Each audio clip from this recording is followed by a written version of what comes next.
I was 15 years old when I first hopped on a luge sled.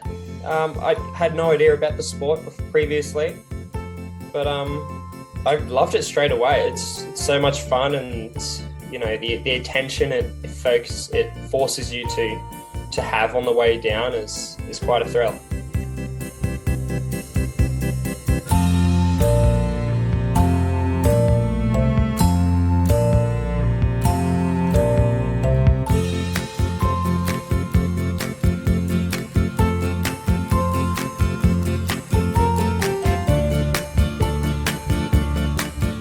Beijing track is an interesting one. It's different.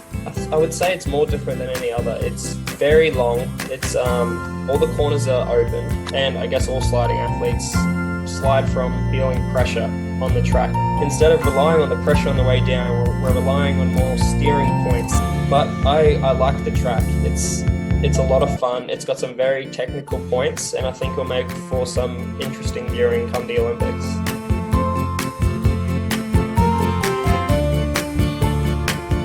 You know, we're all here to just compete on against the best at the Olympics and hone in our skills. We've put too much into this to go into that too much. You know, it's that's the politics job, and we'll just get to the Olympics and compete to the best of our ability.